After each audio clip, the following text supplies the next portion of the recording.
I set the goals, okay, and then I ask myself a question. Do these goals actually apply to the destination I'm trying to get to?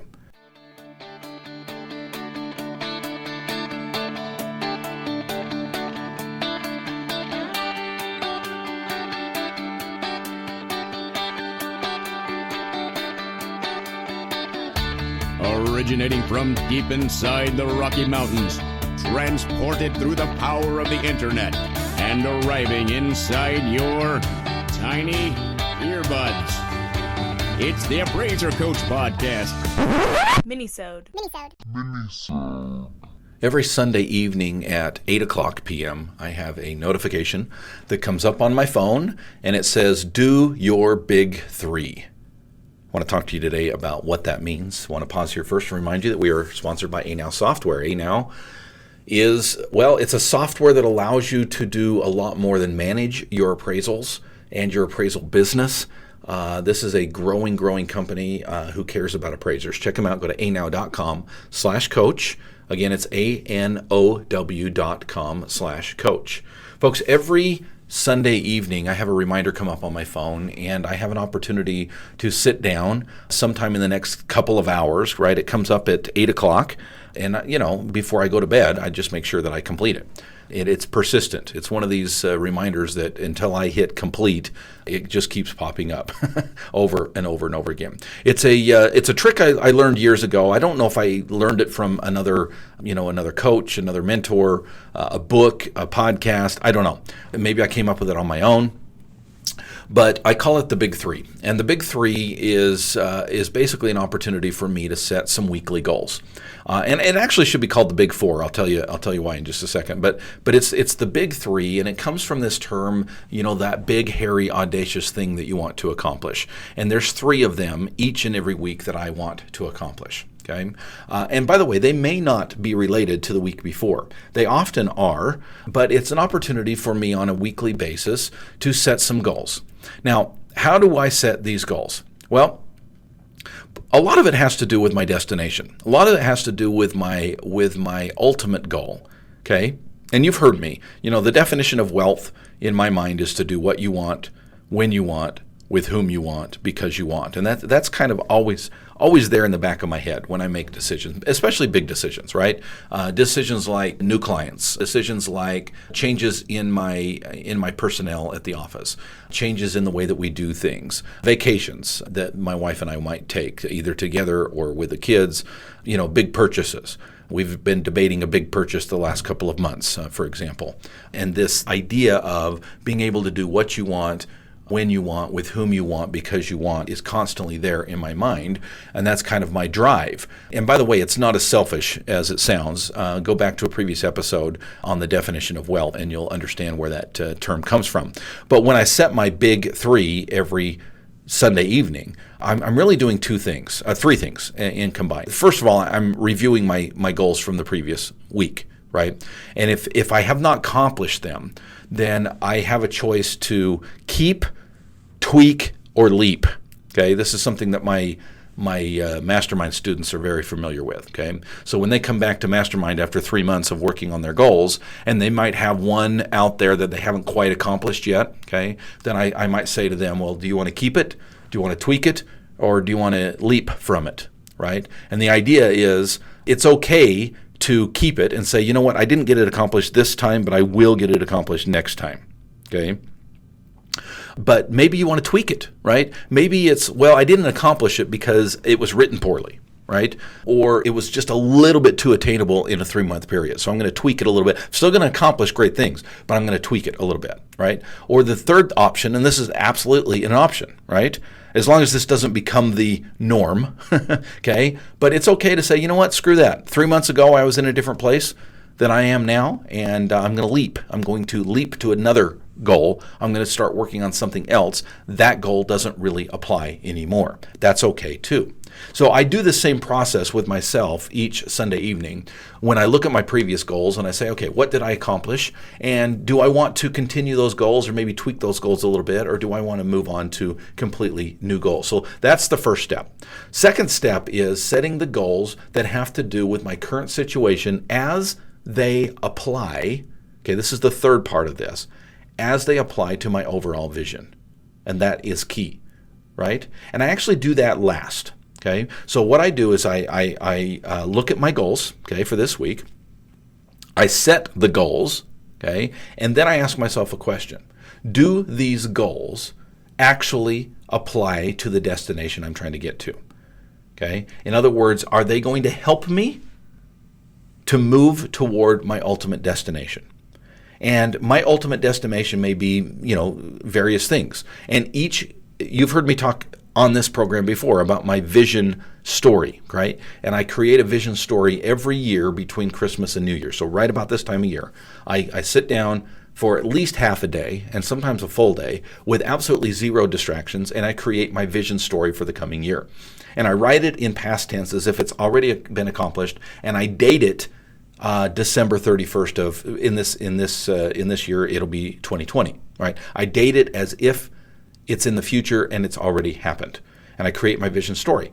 And so the third part of setting up these goals is to make sure that the goals apply to that overall vision story. If they don't help move the chessboard, or the chess pieces rather, down the board to my ultimate destination, then I leap from them. I change them or tweak them so that they do. Otherwise, I'm never going to accomplish my overall vision. I want to pause here and remind you about the vision that ANOW has for appraisers. What does ANOW stand for? I've been asked that. It stands for Appraisers Now, right? Appraisers Now. Folks, this is not your grandmother or your grandfather's appraiser software. This is Appraisers Now.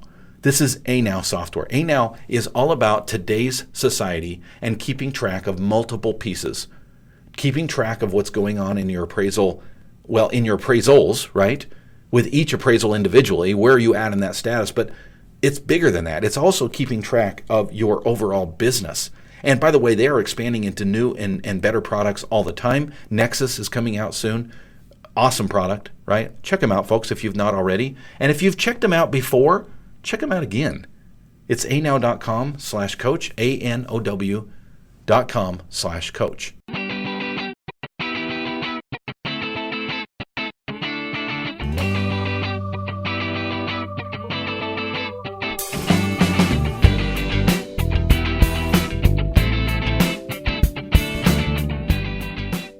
We're back. All right, today we're talking about my big three. I'm not 100% consistent on this.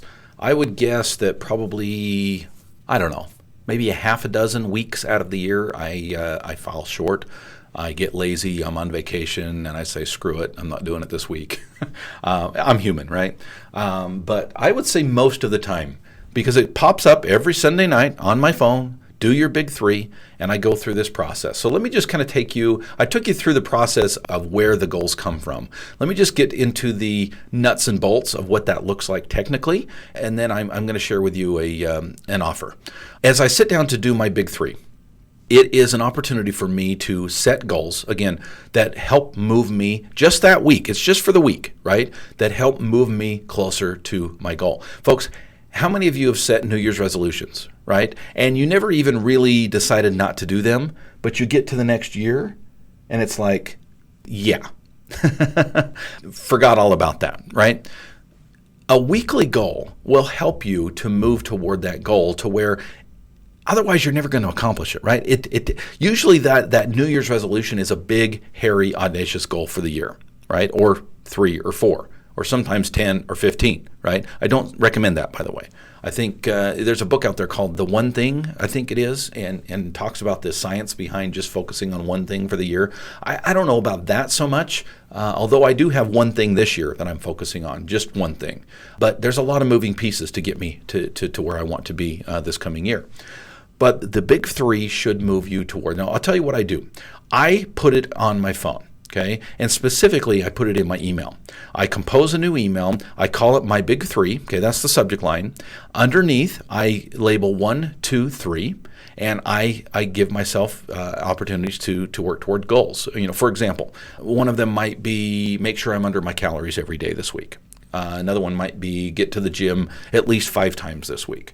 Another one might be sit down and meet with Scott before the end of the week. Just things that will help me move toward my bigger goal. 1, 2, 3. These are the things that I want to accomplish no matter what. And then I always, underneath that, I put extra credit. Okay. Sometimes I just put EC. I know what that means. And then underneath, I will have another goal. And that other goal might be something like, buy my wife roses this week, right? And that's extra credit. It's something that I don't have to feel bad about if I don't do, but if I get to it, good for you. I absolutely want every single week to accomplish my big 3, the first 3, okay? And then the extra credit is kind of, hey, you know what? If you can accomplish the first 3 and get to the 4th one, well, good for you. Kudos for you. Okay, that's kind of how it works. Now, the reason I put it in my inbox is I have a snooze feature in Gmail, and so what I'll do is I'll send it to myself. I'll email myself. By the way, I also CC my accountability partner. Okay, so she gets it as well. So I email myself. I email Dawn, and I say, here's my big 3. And typically Dawn will write back and say, hey, these are good goals. I'll make sure I hold you accountable this week. Blah blah blah. And then I snooze it for the next morning. Okay, I snooze it for 8 a.m. the next morning. And at 8 a.m. Monday morning, my big 3 pop up. And it is simply a matter of looking at them and saying, okay, do I want to work on any of these today? Do any of these fit into my schedule today? If not, I snooze it to Tuesday, right? If it does, maybe, okay, well, number 3, I can actually do at 2 o'clock. I'm going to put that one on the calendar, okay? And you can see how this rolls out to where I actually can accomplish things. So every morning at 8 a.m., my big 3 pop into my inbox. And I'm able to look at them, decide which ones I'm going to work on, if any, that day, and then I snooze that immediately to the next day. Midweek, I touch bases with my accountability partner, and we have a phone call, usually Wednesday or Thursday evening around 6 o'clock. It's a very short call, about 15 minutes, and she follows up, and she says, how are you doing? How's goal number 2? Look like a kind of a big goal. Are you getting there? Well, yeah, I'm getting there, but I'm running into a little bit of a hurdle here, and she might help me through that process. And then, of course, on Sunday, she follows up with me again and indicates, how did you do on your big 3? How did you do on your extra credit? And it's just an opportunity for me to move forward. Speaking of moving forward, here's the offer, folks. I would love the opportunity to help you to move forward in your life, your business. Really, we talk about all things, including relationships, your financial situation, your long-term retirement goals. I mean, nothing is off the table. Everything is completely 100% confidential. If you'll come to me for coaching, I love the opportunity to mentor other appraisers and to help them to get from where they're at to where they need to be. What are the prices, Dustin? Well, they're on my website. There's a significant discount for All-Star Team members, so you might want to check that out. Just go to my website, theappraisercoach.com, and click on the coaching tab. You've been listening to the Appraiser Coach podcast with Dustin Harris. If you like what you hear, please give us a 5-star rating and post a short review on iTunes. For more in-depth insider information on how you can make more money as a real estate appraiser, visit theappraisercoach.com and sign up for the All-Star Team today. Thanks for joining us. And now, get out there and create some value.